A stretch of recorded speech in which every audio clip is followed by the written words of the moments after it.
Cage Nation. Welcome to the Cage Nation. Welcome to the Cage Nation. No one can drop us, no one can stop us. We are the warriors, no one can top us, no one can rock us. We are the warriors, no one can drop us, no one can stop us. We are the warriors, no one can top us, no one can rock us. We are the warriors. And that's why we say don't try this at home. Those guys clearly train UFC, bro. That was our UFC bro. I train UFC bros of the week. Why not? Welcome to Cage Nation TV. Of course, I'm your elected official, Albert Cameron. Beside me, as always, is the Prime Minister of Soul, Mr. Drew Shannon. Drew, I think last week was a pretty big week, UFC 170. It most certainly was. Things went a lot differently than what I called them. I can admit when I need to eat crow, and I think that was one event where I need to man up and say that I was wrong. All right. Was it delicious? Well, no, it was bitter. Yeah. I could have sworn that Ronda Rousey was going to end that fight by a third-round armbar, and clearly she's been watching the Boss Root and big DVDs of combat because that liver shot came right out of El Guapo's arsenal. The fastest, and I inadvertently posted on Facebook at I think 1:55 or something like that, and my fingers flew a little bit faster than what I was watching. 1:06. That is the fastest knockout in women's UFC history. Yes. 1:06 with that liver shot. Unbelievable. Now, all you got to do is go into the interwebs to know that, Sara McMann. the controversy is abound. Well, yeah, a lot of people thought that stoppage was early. However, Sara McMann said herself, you can train all you want, but you can't make the liver any stronger. And from what I've seen, Ronda Rousey's knee was deep. And even Sara McMann said herself that, you can't make the liver stronger. Right. So that was the fastest knockout in UFC women's history. You know what the fastest knockout in men's history is? That would be Petey Williams knocking out Mark the Hammer Coleman in it was a 17-7 knockout. I might be wrong on that one. It might be Dwayne Ludwig versus Jonathan Goulet, but they're quick. So the fact is we're talking about records for women's MMA, and I think it's fantastic that women's MMA is getting that kind of recognition. Definitely. Another serving on the Albert Cameron plate of I Need to Say I'm Sorry was Daniel Cormier versus Pat Cummins. Yeah. I could have sworn that fight was going to be a wrestling snooze fest. It was gonna be 3 rounds of lay and pray, and I was wrong. You can't win them all. No, you can't. You can't win them all. I really underestimated Daniel Cormier's striking, and I think Pat Cummins and I made the exact same mistake. But you are man enough to admit when you're wrong. Thank you. More people should do that. Exactly. An excellent fight in his own right. I think Daniel Cormier is doing great at light heavyweight. He really cut his teeth in MMA at the heavyweight division. So you never know. We could have some really big fights with Cormier's name in the marquee coming up really, really soon. Looking forward to that. Absolutely. All right. What's coming? Oh, yeah. No, go ahead. Really? Coming up, we're going to talk about, of course, the hot button topic for probably the last year, and that was TRT usage. Vitor Belfort, his fight with Chris Weidman being canceled. Yeah, a lot of news this week. Not even kidding. We're also going to talk about the Ultimate Fighter China finale and how big of a splash the UFC is making in China, and what's the potential for global expansion. After that, we're going to come back to we're going to pick another scab.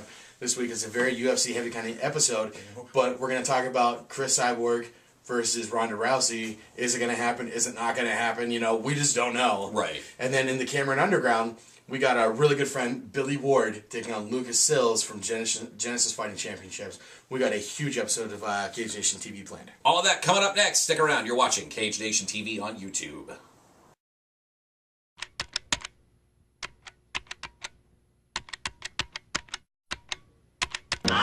Don't worry about remote signal blockage again. Introducing the Top Mount. This low-profile shelf is perfect for placing your cable box where you can use it. The easy-to-install lightweight shelf is designed to fit behind almost any flat screen TV, with or without a wall mount. The Top Mount is perfect for easy access to cable boxes, game consoles, and DVD players. Don't have your signal blocked again. Order your Top Mount today at thetopmount.com. Welcome back to Cage Nation TV. Albert Cameron, Drew Shannon. Before we get into our weekly roundtable of discussions, and we actually have a roundtable here this week. Yeah. Thanks to your grandpa. Thanks to my grandfather. He's a woodworker, and he's a very proud supporter of Cage Nation TV, so. Thank you, sir, very much for your support. We might have a junior member of Cage Nation TV. Oh? Coming up here soon. Well, in my weekly interview with Ryan Grun of Central PA Mixed Martial Arts, which, by the way, they're located in the Creekside Plaza, South Atherton Street in State College. 1700 South Atherton Street. South Atherton. Yes. Yes. By the Little Caesars, Honey Baked Ham. Right next to Little Caesars, yeah. They are announcing intramural MMA for 6th through 12th grade. Okay. At Mount Nittany and Park Forest. So if any of you out there who are watching locally, if your kids might be interested in something like that, you can go ahead and you can visit their Facebook page. You can call them for more information. Flyers will be available in the schools very, very soon. And all they have to do is go into the local office, their guidance, I believe the principal's office or the guidance counselor's office, I'm not sure, but they have to go to the office, is what I was told. And they can sign up for that. And sign-ups, they fill up really quick. So you need to make sure that if your child is interested to get in there. And I know of one particular child that is interested in doing such a thing. Which child would that be? That would be mine. Really? So hopefully Okay, well, as soon as she gets started, we'll have her on as a special guest interview. Maybe just you know how I hate to get off script. Okay. Which is never, No, never. I love going where the conversation takes us. So we're talking about kids MMA, and when we were at Complete Devastation MMA 9 doing commentary, my wife brought her little brother, who's 10 years old, to an MMA event. Right. Before she brought him, his parents sat down with me and be like, do we think this is okay? Like, are we going to be bad parents for exposing him to that? No, absolutely not. And I'm actually really glad that we're talking about this intramural MMA league. Jim Dignan from Dignan Room by MMA, he's sitting there talking. To me, it's the same point as, doing youth taekwondo, doing youth wrestling. And that was my position as well. She had her concerns because she thinks MMA, she thinks UFC, she thinks two people in the cage beating the crap out of each other. I said, no, I said it's going to be similar to if you wanted to train karate, which she wanted to do at one point. She's going to teach you the basic techniques and all that. They're not going to throw you in the cage and start brawling with another kid. It's just intramural MMA. You learn, and also she has the option to go on to either MMA or she can do kickboxing, whichever she prefers. I think it's absolutely fantastic. And I think it is too. I mean, back in 1994, because you figure 20 years later, from 1994 to 1993, MMA really was a blood sport. Right. And that's exactly what it is. It was a spectacle blood sport. I don't even think they called it a sport. It was a spectacle event. Right.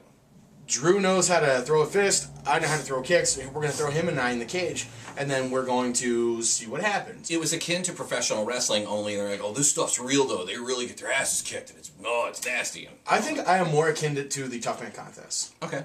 I'll give you that. I think it was more akin to a couple guys showed up, only on a much grander scale. Okay. So, but now, through the hell, and whether you guys want to admit it or not, whether we're fans of Uncle Dana or not, Zuffa LLC was really the stewards of making the MMA the legitimate sport that it is today. I mean, without Zuffa LLC and without Dana White, there wouldn't be shows like Inside MMA or MMA Inside the Cage or Cage Nation TV or the MMA Rundown. Right. I mean, those sort of things. So now I think that's good. I think it's really responsible getting kids involved in this kind of stuff. I mean, because... Sure. I mean, kids who do youth karate aren't getting together in the back alleys trying to do a Van Damme's blood sport because they saw it on TV. They're also not, getting into other illegal activities that they may be drawn into otherwise. Exactly. So I'm a big supporter of that. I am all about it. And so, tip of the hat, Ryan Grun, CPA MMA, Central PA Mixed Martial Arts. Check them out again.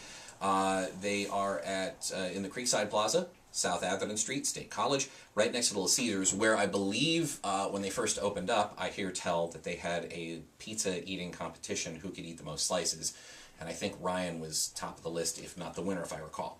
So, wow. Yeah, I don't want to challenge Ryan's a real slender guy, too. Like, hey, he cares about his body, he cares about training, so... Well, there you go. Well, also, Dignan Room by MMA has a really, really good youth program.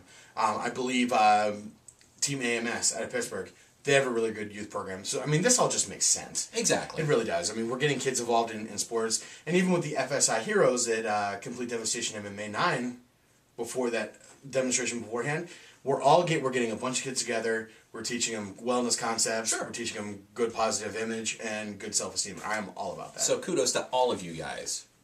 Let's keep up the good work. All right. So, speaking of things we're going to keep kids off of, TRT. Yeah. Especially in, where is it, Nevada?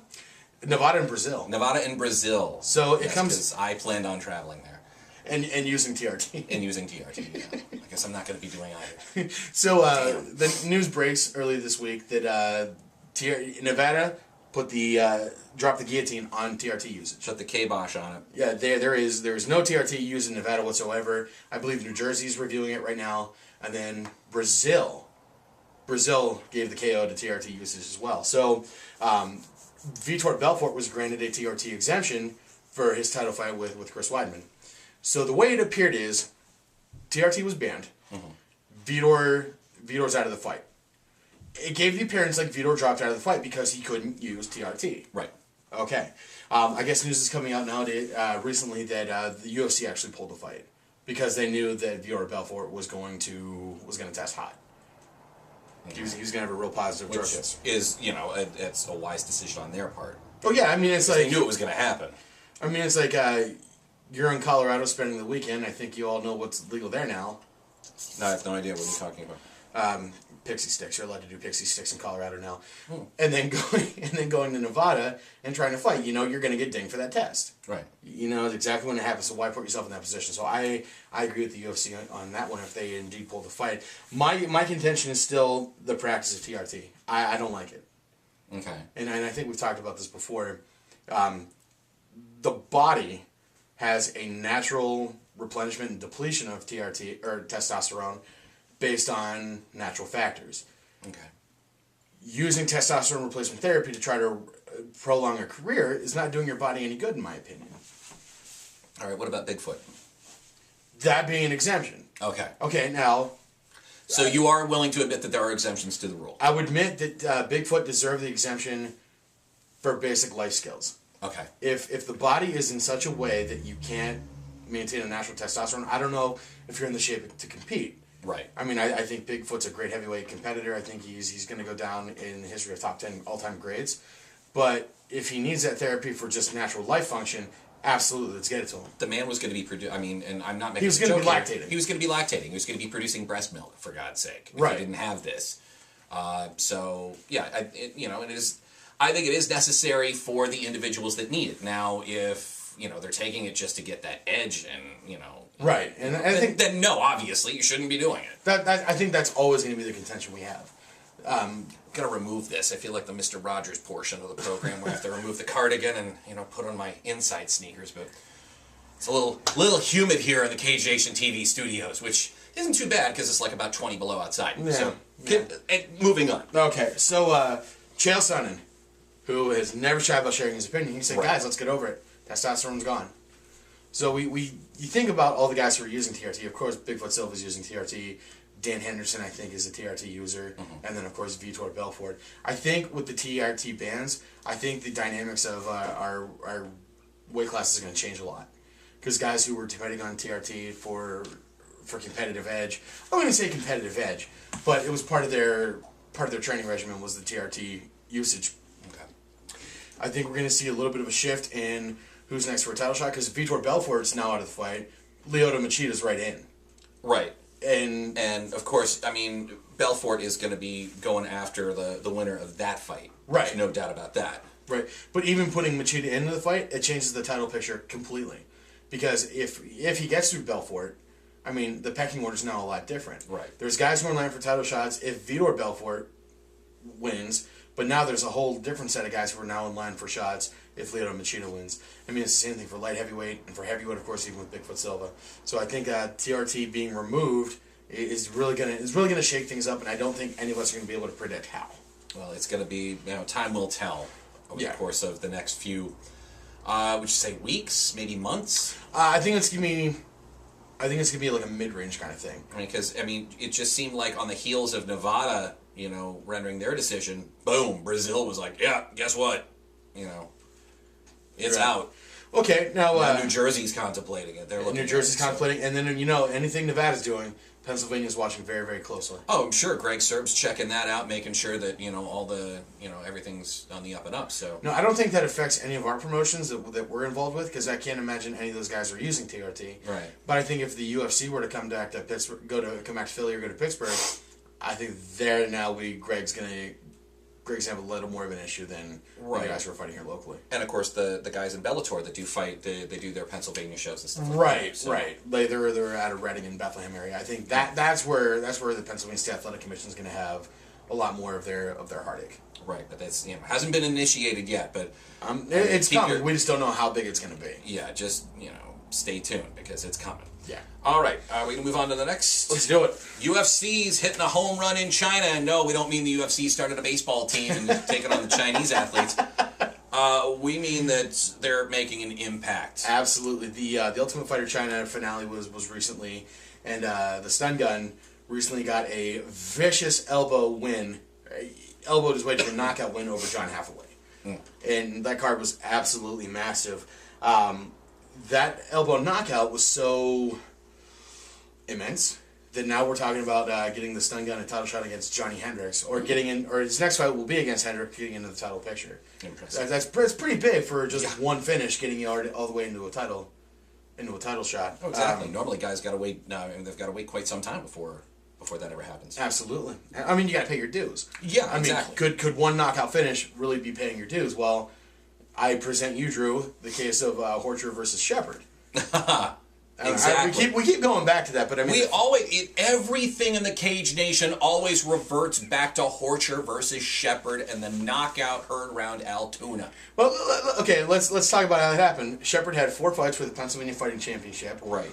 His 5th fight was at Complete Devastation. Knocks out M1 Global veteran George Shepard. Next thing you know, he's in Bellator. That's exactly how it happened. 4 fights PFC, 1 fight Complete Devastation. His next fight was in Bellator. So that's exactly how it happened. So I'd say that one grandstand finish really does make a difference. Right place, right time, and the right maneuver. Absolutely. So now the Ultimate Fighter China finale happened in Macau, which is, I think it's like a situation like Taiwan. It's like a territory. Okay. But now they're talking that the UFC in 2015 is going to be actually breaking into mainland China. Nice. So we could be seeing UFC in Beijing, the major cities of China, which I think is absolutely huge. Hong Kong, maybe. That could be a really, really big deal. China really doesn't have a whole lot of MMA promotions. There's only one Chinese MMA promotion that I can think of, and that's Art of War. And to be honest with you, I couldn't even tell you if they're still promoting. Right. So China is such a big country, rich in culture. Obviously is very, very grounded in the combat sports. I think it just makes sense for UFC to get in there and just dig at it. All right. Now here's the question, Drew. What is the question? China is a communist state. Mm. Okay. Okay. Same thing with I don't think Russia is anymore. My civics teacher's gonna be so ashamed. Yeah, But China's a communist state. Sees how we keep up to date on the current events of MMA, not the world. Okay. China's a communist state. UFC is obviously an American corporation, right? Where free market kind of trade. So that's a real interesting situation there. So you got to wonder if the Chinese government starts putting all kinds of sanctions on the UFC. Are we going to see Dana White getting in front of a camera being like bleepity bleep bleep bleep bleep bleep about the Chinese government? And if so, I think so. And I really think it's Dana White, for God's sake. I really think that would kill a UFC China deal quicker than. Yeah. But then again, beyond maybe a heated temper or words that he may regret later, Dana White is also a businessman. A very, very good one at that. He's a very sound businessman. He knows the game and how it's played. So, would he go in front of a camera and basically go off on the Chinese government, or would he try to sit down at possibly a negotiation table and say, "Hey, look, this is how we want to do things." But possibly, well, this is how this is how it's done here, and it's worked for us for God knows how long. Here's what we have to offer. Let's sit down and let's hash this out. Dana White makes global things happen. Yeah. Before Dana White, the UFC was exclusively an American product. Right. Dana White comes along, all of a sudden now we're in Mexico, we're in Canada, we're going to Germany, we're going to Ireland, we're going to England, we're in China, we're in Australia. Dana White knows global expansion. So now the question is, Drew, where can the UFC go next? I mean, we've already conquered China, and I think we just described it with China being a communist state. China was a little bit of a challenge, but I think Dana White pulled it off very, very well. Right. I mean, the sky's the limit, my friend. If it were me, I think the UFC's next venture should be India. You think so? I think so. I think India, perhaps Egypt, India has a MMA fight promotion called Super Fight League. Okay. So clearly, people are watching MMA in India. So we're looking more Middle Eastern countries. I think so. Okay. I think so. Really think India is the place to go. There's Super Fight League there, so the Indian people are clearly, they enjoy MMA, they enjoy their combat sports. I think TNA Wrestling ended up having like a small partnership promotion, the Ring Ka King. Yeah. Okay. You got me on that one. I don't, TNA. But I think if the UFC were to do a next global expansion, I think it would be India. And but you never know. Dana White's clearly a smarter human being than I am when it comes to promoting MMA. So I completely trust the man on that front. All right. Well, the man knows what he's doing, and obviously, as I said, the sky's the limit for where they want to go as far as global expansion. So we'll just have to wait and see. There we go. Drew, we're gonna go. We're gonna talk to our buddies from the Pro Wrestling Rundown. Yes, let's do that. We're gonna talk to YouTube's Mike Edwards. We're gonna talk to the X-Men, who just got a sweet new ride. Yeah, I saw that. Yeah, you saw that? Sweet little whip. Yeah. Can't wait to see that. Absolutely. Very, very soon. We are. Well, you know what? Let's go to them. We'll come back and we will discuss the possibility of a Ronda Rousey Cyborg fight. Will it happen? Will it not? And then, of course, we got Billy Ward in the Cameron Underground. Oh, that's coming up next. Stick around, brother. Hello, MMA fans. Look, people, MMA fans. And we're wrestling guys on an MMA show. Holy moly. What's this world coming to? We want to take this time and thank Drew Shannon and Albert Cameron. We do? Yeah. All right, For thank you. allowing us a little bit of their time here on Cage Nation Television to promote the Pro Wrestling Rundown. Do I have to do all the talking here? Come on, guys, show us a little bit of love. We're showing you some love. We know that they're a crossover fan, so catch us on our YouTube channel. What is it again, X? YouTube.com/Pro Wrestling Rundown. Hope to see you there.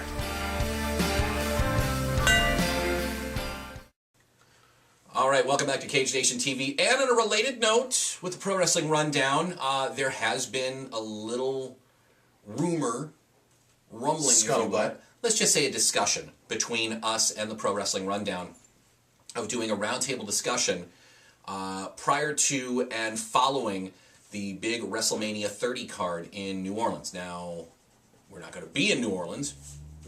We're more than likely going to be in, I don't know, my living room. But it's both worlds coming together for one roundtable discussion. The way we're planning it out is, and I haven't heard back from the X-Man yet, but TV's Mike Edwards, Mike Kessling, our good friend, who helps us out here on Cage Nation TV. Correspondent. You and me, and I don't know if anybody else is going to be involved, but just a roundtable discussion of what we can expect from the card and a post-fight discussion of what happened. So kind of similar to what we do here on Cage Nation TV when we go to the live events, the pre-game and the post-show. So if you are a fan of pro wrestling and you are watching us, congratulations, you're in the minority. Check out Pro Wrestling Rundown closer to WrestleMania, and we'll talk about it, our thoughts and stuff like that. And so we're still trying to get that together. Hopefully we will be able to work something out to where we can get it done. Because let's face it, they're all coming over to my house to watch the damn thing anyway, so we might as well, use our time wisely before and after. Absolutely. All right, moving on. Let's get back into the world of MMA. Rowdy Roddy Piper. No, I'm kidding. Rowdy Ronda Rousey. Of course, her victory at UFC 170 over Sara McMann. What is it with the wrestling names? Well, it's actually funny you say that. That's where Ronda Rousey got her nickname from, because she was such a big fan of Roddy Piper. And of course, we have Sara McMann. McMahon not even spelled the same way, but hey, A wrestler. Whatever. Anyways, yes, an Olympic wrestler. Silver medalist, I believe. As we were reminded all night long, was defeated in a minute 6 by Ronda Rousey. So, the ultimate question is, the Cyborg. Christiane Cyborg Justino. Will that be Ronda Rousey's next opponent, or are we going to see that fight down the road? Is that a possibility? And a lot of people are pulling for it. However, the general consensus that I've seen on the interwebs is that Rousey's going to find a way to duck the fight. Your thoughts? Leading up to UFC 170, Ronda Rousey's talking about Sara McMann. Of course, the topic of discussion is Cyborg. Right. When's Cyborg going to get a shot? Ronda's saying such things like, well, Cyborg knows where to find me. Okay, fight happens, and now Ronda is saying Kat Zingano deserves the next shot. Right. Which technically she does, because Kat was supposed to coach on The Ultimate Fighter, but she got injured. Miesha Tate went in. And then, of course, Miesha Tate got to fight Ronda Rousey. So, technically, Kat Zingano has been neglected, perhaps when it comes to her shot in the pecking order. But we also know that in combat sports, an injury always takes you down the pecking order just a little bit, because there are competitors who are always hungry. Exactly. So, prior to UFC 170, Ronda's like, Cyborg knows where to find me. Post 170, oh, well, I think Kat deserves a shot. And then Dana White comes to the rescue saying, oh, she's doing films now. So that kind of leaves Cyborg out in the cold. Point blank period. That fight would be a super fight, and we all know it. We all know it. It would have been the same way if Cyborg would have fought Gina Carano in Strikeforce. It would have been a super fight. We would have loved it. And speaking of, frankly, I would like to see Gina Carano come out of retirement just to fight Cyborg. Because I think, that question is still left unanswered. Now, with Ronda Rousey being the investment she is for UFC, obviously she's going to be doing movies. She's going to be out there in the general public. Is she in? Is she confirmed for the Expendables 3? Yeah. Okay. She's going to be in there with Sylvester Stallone and all kinds of action stars in Expendables 3. Now, she'll be in that. She's going to be taking a movie. She's already taken a TV. She is basically, I don't know if you'd call her the poster child for UFC Women's Division. She's obviously the champ. Is Dana White just trying to protect his investment by not immediately signing this fight? Well, here Dana White brought up a good issue, that Cyborg's not a UFC fighter. Okay. Tito Ortiz was her manager, signed her up with Invicta. In no shape or form is Cyborg a Zuffa fighter. I thought she didn't sign? No. I thought she had. No. There was talk. There's been negotiations, discussions, but Dana White seeing that Tito Ortiz gummed everything up. Oh. So she signed with Invicta. She's not a UFC fighter by any stretch of the imagination. Okay. So the fact that we keep talking about it's kind of frustrating Uncle Dana a little bit. Which, Dana White is a very, very good businessman. He knows how to put off being like, this is going to happen, and then turn right around and making things happen. Before he signed Ronda Rousey, women were never going to fight in the UFC. Right. Actually came out of his mouth. Wasn't going to happen. Tito Ortiz was never going to fight for Dana White again, and then he let Chuck Liddell open up on him. Dana White is great at being non-committal. He's great at not committing to anything, and then at the 0 hour, signing to making things happen. However, Cyborg versus Ronda Rousey, I think, would be one of those huge fights. I think it'd be right up there with whenever Ronda Rousey made her UFC debut against Liz Carmouche. I think it'd be a ton of money. People would pay to see it. It'd be a main event kind of thing.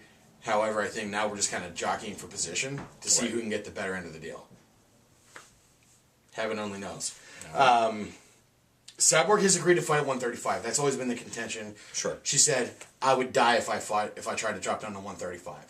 Now she's coming out and saying, oh, my English isn't that good. I didn't mean that I'd die. I just meant it would be very, very difficult. My doctor doesn't want me to end my career at 135. But it seems like she's going to try to get down to 135. I think she's consulted with a few individuals about doing that, hasn't she? I would imagine so.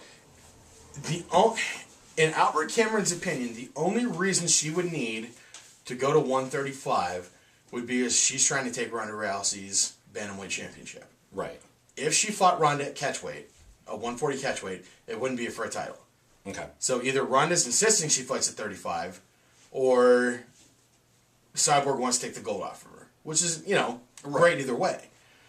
I mean, a catchweight fight would still be fantastic. It'd be a star-studded event, sure, but it wouldn't be for gold. And title fights are what make the money. Exactly. We all go to fights to see title fights. So, I think it's kind of up in the air right now. I think we are kind of all led in a direction saying Rousey versus Cyborg is going to happen. This is going to be great. It's going to be this, that, and the other. And now, after UFC 170, we're like, well, what about this? Mm-hmm. And now it's looking like this isn't going to happen. Again, it could all be posturing. Right. I'm just not sure.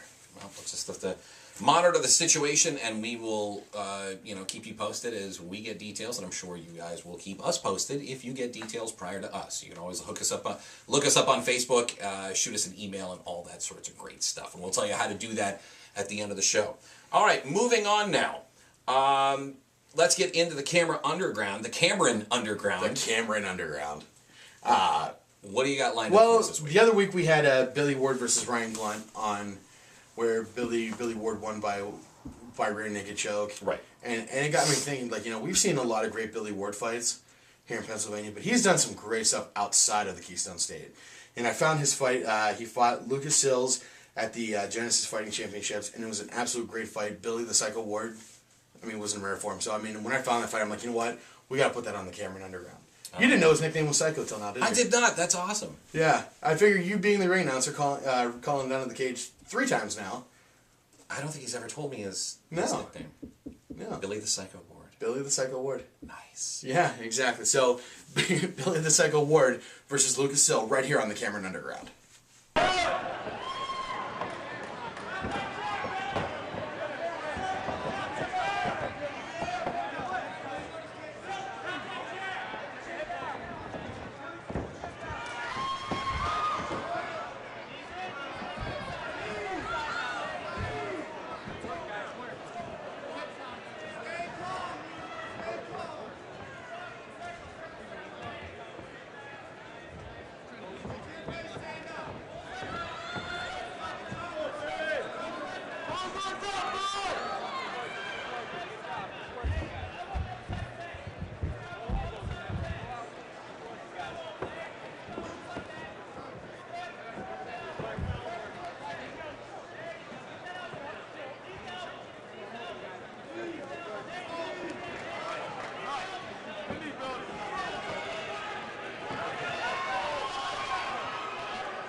Billy Ward winning via rear naked choke. That rear naked choke's a really good tool in his arsenal. Yeah, most definitely. He finished Ryan Glenn with it. Obviously, Lucas Sill is on the receiving end of it. Billy Ward is one of those things where I think it's a matter of time before we see on MMA Weekly or Sherdog that, he's on the next cast of The Ultimate Fighter for welterweights. I really think he's going to be one of those guys. There's a lot of guys we have here regionally. I'm thinking, Brett Schoenfeld, of course, Zach Goebel, Dominic Mazzata, Chris Dempsey, Billy Ward, all, Dan O'Neill, Ethan Goss, Osahan Omos. I could keep going for hours. You might want to stop me. You might want to just... Why don't you just stop right there? Okay. Billy Ward's one of those guys that I think we could really have in those pockets. And that's what's coming up. All right. Well, that's going to do it for another edition of Cage Nation TV. Next week, I believe, if I'm not mistaken, we're going to be running down the card. This is going to be airing March 1st. Yes. March 2nd. Well, today is March 2nd. Yeah. So hopefully it'll be airing later on today. Right, March 2nd. So next week will be March 6th. That is correct. So, and then the week after that, we are going to be at the Gladiators Cage, North Shore's Rise to Power 4. March 15th at Stage AE, where it is going to be Dominic, the Honey Badger Pizzata, versus Cody No Love Garbrandt. That is going to be an unbelievable bout. And the card keeps getting better and better every day. I swear to God, every time. Rich Miller and the guys at Gladiators of the Cage, if you're friends with them on Facebook, if you like them on Facebook, fantastic. You know what we're talking about. If you haven't liked them on Facebook yet, please do so. And of course, we'll be posting their posts on our Facebook as well, so you can keep updated with the card. But they're constantly updating this card. Absolutely. And it is getting great fights. better and better as the days and weeks go on. And we are just at this point right now about, 2 weeks away? Yeah. A week and a half, 2 weeks away from this fantastic card in Pittsburgh. And we will be running down that card in our next show. So, well, the March schedule is kind of really, really predictable. Next week, we're going to be doing the Gladiators Cage North Shores Rise to Power pre-show. Right. Week after that will be the recap. Week after that will be the Pinnacle FC pre-show. And then the week after that will be the Pinnacle FC recap. It is going to be, seriously, the month of March is going to be very, very busy for the Cage Nation. You're not even kidding. But it's a good kind of busy. Yeah. We're getting out there with some of the areas between Gladiators and Pinnacle. Mm-hmm. I mean, I can't imagine any other promotion can come into Pittsburgh. And the fact that we get to go to Pittsburgh 2 weeks out of the month. I got no problem with that. Absolutely. I love the Berg. Rob Lynn will be making his on-camera debut with Cage Nation TV. Can't wait to see Rob. That's going to be great. Welcome to Thunderdome. Mike Kessling will be with us as well. Yes, he will. So we've got our 4-man crew. We're ready to go. We're ready to get. The Four Horsemen at the North Shore Rise Power 4. Don't push it. Because Kessling doesn't like to wear ties. You say he's the Ric Flair? I didn't say that. I think I'm the Arn Anderson. Okay. Anyway. I got nothing. I got nothing. So next week we're going to have the Gladius the Cage North Shores Rise to Power 3 pre-show, North Shores Rise to Power 4 pre-show. And then make sure you like us on Facebook, follow us on Twitter, subscribe to YouTube. Ladies and gentlemen, I'm Albert Cameron, your elected official. Beside me, as always, Drew Shannon, the Prime Minister of Seoul. This has been Cage Nation TV. We'll see you next week. See you next week. Have a good one. Let's go.